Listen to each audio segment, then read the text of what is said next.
Hi everyone, आप देख रहे हैं YouTube channel medical laboratory techniques. And जिसने भी अभी तक चैनल को सब्सक्राइब नहीं किया है, चैनल को सब्सक्राइब कर लीजिए और वीडियो को लास्ट तक ज़रूर देखना, क्योंकि आज काफ़ी सारी इन्फॉर्मेशन आपको इससे मिलेगी। आज हम डिस्कस करेंगे precision accuracy in our clinical laboratory and how to check test accuracy in clinical laboratory.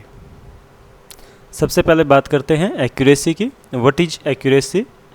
Accuracy is the indicator of both systematic and random errors which show how different the true value is from its reference value. ठीक है, तो accuracy क्या है? Accuracy हमारा है जो हमारी measured value है वो हमारी रेफरेंस वैल्यू के कितने पास आ रही है।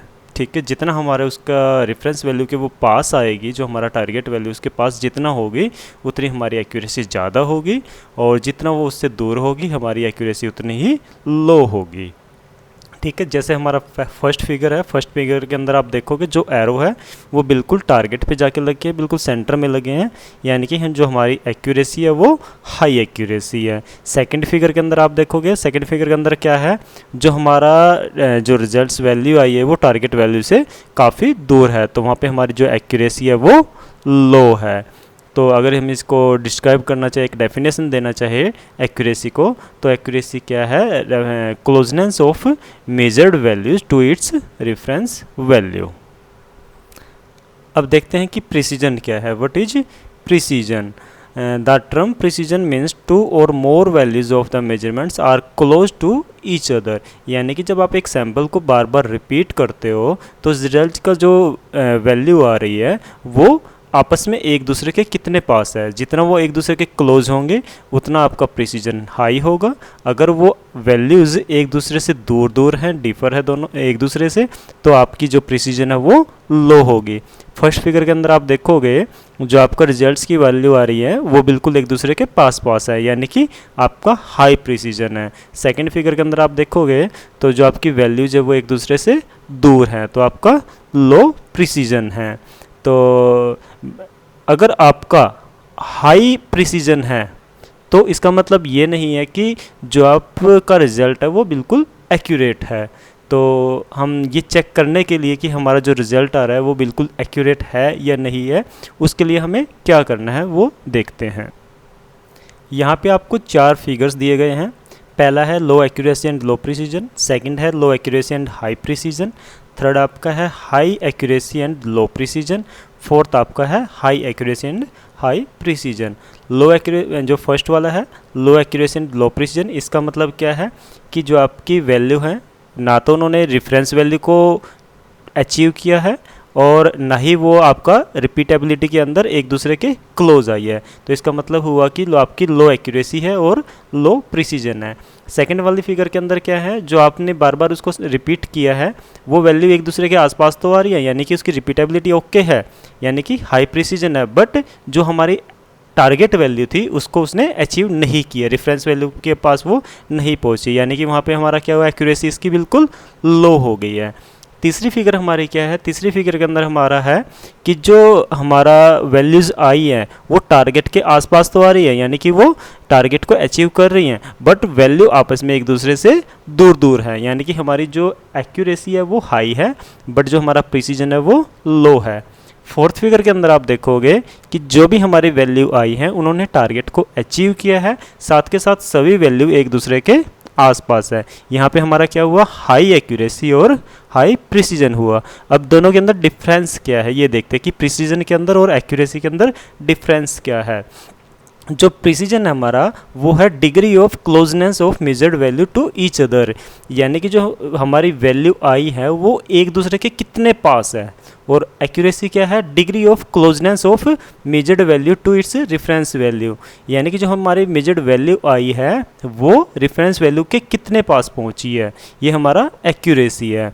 सेकंड है हमारा डिस्क्राइब मेजर्ड वैल्यू एग्जैक्टनेस, और एक्यूरेसी के अंदर क्या है, describe systematic and random errors. जो प्रिसीजन है इससे हमारे वैल्यू का एग्जैक्ट वैल्यू है उसका हमें पता चलता है कि वैल्यू हमारी एग्जैक्ट आ रही है या नहीं आ रही है। अगर हम उसको बार बार रिपीट कर रहे हैं तो वैल्यू हमारी सेम आनी चाहिए। प्रिसीजन के अंदर हमें यह पता चलेगा। एक्यूरेसी के अंदर हमें क्या पता चल रहा है कि कहीं पे कोई सिस्टमेटिक एरर या कोई रैंडम एरर तो नहीं आ रही है। अगर वो रेफरेंस वैल्यू को अचीव नहीं कर रही है तो इसका मतलब है कि आपके सिस्टम में कोई एरर हो सकती है, सिस्टमेटिक एरर आपकी हो सकती है या कोई रैंडम एरर आपकी हो सकती है जो उसने रेफरेंस वैल्यू को टच नहीं किया। तो थर्ड प्रिसीजन के अंदर क्या है, so variation in measurements when you measure same object और पार्ट, यानी कि जो आप ऑब्जेक्ट है या पार्ट है कोई, आपके इसकी मेजरमेंट को शो करने के लिए वेरिएशन, यानी कि जब आप उसके एक सैंपल को बार बार रिपीट कर रहे हो तो उसकी सेम वैल्यू आपकी आनी चाहिए। अगर आपकी सेम वैल्यू आ रही है तो उस पर आप रिलायबल कर सकते हो। और एक्यूरेसी के अंदर क्या है, so difference between measured value and true value, ये आपकी जो ट्रू वैल्यू है यानी कि जो आपकी रेफरेंस वैल्यू है उसके बीच में और जो आपकी मेजर्ड वैल्यू है जो आपकी वैल्यू आई है दोनों के बीच के अंदर का डिफरेंस हमें शो करता है और indicates how correct measuring process is, जो हम प्रोसेस कर रहे हैं वो कितनी करेक्ट है ये हमें एक्यूरेसी से पता चलता है। फोर्थ फिगर के अंदर हमने बात करी थी high accuracy and high precision की। तो हमें अपनी लैब के अंदर हाई एक्यूरेसी और हाई प्रिसीजन को ही मेंटेन करना है। वो कैसे हम कर सकते हैं, इसका एक हम एग्जांपल लेके चलते हैं जिससे हमें पता चलेगा कि कहाँ पे हमें पता चलता है कि जो हम टेस्ट रिजल्ट आउट कर रहे हैं वो हमारे एक्यूरेट हैं या नहीं है। एक पेशेंट है, वो लैब 1 के पास आया। लैब 1 पे आने के बाद उसने अपना एक HB का टेस्ट करवाया। HB के टेस्ट में लैब 1 ने उसकी रिपोर्ट जो की है, रिपोर्ट की है, वो आई है उसकी 12 ग्राम पर डेसीलीटर, ठीक है। बट पेशेंट को वहाँ पे डाउट हुआ क्योंकि जो उसका प्रीवियस हिस्ट्री है पेशेंट की वो उसका HB 10 के आसपास रहता था। तो पेशेंट को डाउट हुआ तो पेशेंट ने दूसरी लैब के पास जाके उसने अपना HB का टेस्ट करवाया। दूसरी लैब ने उसका HB का जो रिजल्ट दिया उसने दिया 10 ग्राम, यानी कि पेशेंट के हिसाब से जो 10 ग्राम है वो ओके है क्योंकि उसका जो प्रीवियस हिस्ट्री भी थी पेशेंट का वो 10 के आसपास ही उसका HB रहता था। तो वो फर्स्ट लैब के पास आया। लैब के आने के बाद उसने बोला कि आपने जो मुझे रिजल्ट दिया है वो आपका रॉन्ग रिजल्ट है क्योंकि मेरा जो HB है वो 10 के आसपास ही रहता है और मैंने दूसरी लैब से जो टेस्ट कराया उसने भी मेरा HB 10 दिया है। तो अब जो लैब 1 है उसने क्या किया, उसने अपना IQC चेक किया। IQC वो कहता है कि मेरी बिल्कुल रिपोर्ट ओके है। IQC उसने अपना चेक किया, सब रिजल्ट सेटिस्फैक्ट्री है। लैब 1 कहती है कि नहीं, हमारी तरफ से जो आपको रिपोर्ट दी गई है वो बिल्कुल ओके है। तो वो आप दूसरी लैब पे जाइए, लैब 2 पे जहाँ से आपने टेस्ट कराया है हो सकता है उनका गलत। तो वो लैब 2 के पास गया, वहाँ से भी उसको सेम आंसर मिला कि हमने क्वालिटी कंट्रोल रन करते हैं और जो हमारा रिजल्ट आया वो बिल्कुल सेम आया है। तो यहाँ पे क्या हुआ, पेशेंट कन्फ्यूज है। लैब 1 ने भी बोल दिया कि जो हम क्वालिटी कंट्रोल रन कर रहे हैं हमारे विद इन रेंज है, यहाँ पे कोई वेरिएशन नहीं है हमारे कंट्रोल के अंदर, कोई हमारा कंट्रोल आउट नहीं है। सेम लैब 2 ने भी यही जवाब दिया कि हम IQC रन कर रहे हैं और हमारा IQC का जो रिज़ल्ट है वो बिल्कुल विद इन रेंज है। तो यहाँ पे अब हम कैसे पता करेंगे कि जो पेशेंट का रिज़ल्ट आया है कौन सा सही है, क्या जो 12 ग्राम लैब 1 ने दिया वो HB ओके है या लैब 2 ने जो 10 ग्राम दिया वो HB ओके है। तो इसको चेक करने के लिए हमने क्या किया, दोनों लैबों का उन्होंने जो इक्वास के अंदर पार्टिसिपेट किया है दोनों का इक्वास का रिजल्ट चेक किया। जो लैब 1 है उसका जो इक्वास का रिजल्ट है वो आउट ऑफ रेंज मिला हमें और जो लैब 2 है उसका इक्वास का रिजल्ट हमें सेटिस्फैक्ट्री मिला।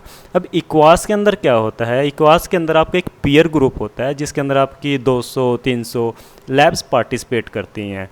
तो उसके अंदर हमारा अगर 200-300 में से 10 लैब का रिजल्ट आउट है तो इसका मतलब है कि उनकी एक्यूरेसी लो है जो 10 लैब्स हैं, और जिनका रिजल्ट विद इन रेंज है उनके एकदम एक्यूरेट रिजल्ट है। तो यहाँ से हमें पता चलता है कि जो लैब 1 ने रिजल्ट आउट किया है वो उसका गलत है और जो लैब 2 ने रिजल्ट आउट किया वो उसका बिल्कुल ओके है।